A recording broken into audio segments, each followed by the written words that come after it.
Hatharĩri ĩtũngĩte arĩmi a mĩraa kuma Kamweri na Igembe ya rũgongo kaunti ya Meru. Arĩmi makiuga wagi wa mbura mwaka ũyũ nĩgũcũngĩrĩirie mũmera ũyũ kwambĩrĩria kũmĩra mĩgũnda yao o rĩrĩ mararorete kĩmera kĩa magetha. Nilipoteza miraa mingi sana, nilikuwa nimekata miraa mingi.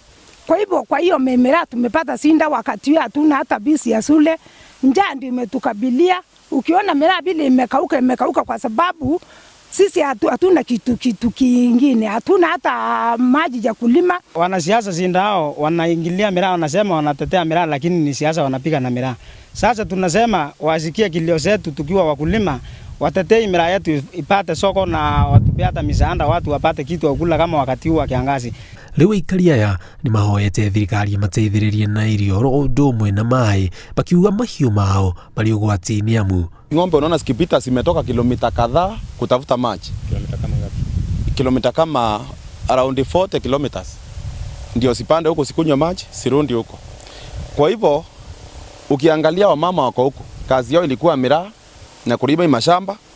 Kwa miraa tunapandanga vitu vingine huko chini, lakini huwezi panda kwa sababu sasa hata mvua imechelewa. Ukiangalia watoto wengine ni vile uko na shule. Kwa hivyo tunaomba serikali ya Uhuru itupatie msaada, kama ni shule ikuje, kama ni wakina mama wapate msaada. Marauga atĩ kũigwo kwa wendia wa mĩraa wa mabũrũri mamwe kumana na watho wa COVID-19 nĩ ũmwe wa maũndũ marĩa macũngĩrĩirie mahinyĩrĩrĩke kĩmũhuko, makiuga matingĩkinyĩte ha kwarĩra thirikari guoko ĩmahe gĩa kũrĩa.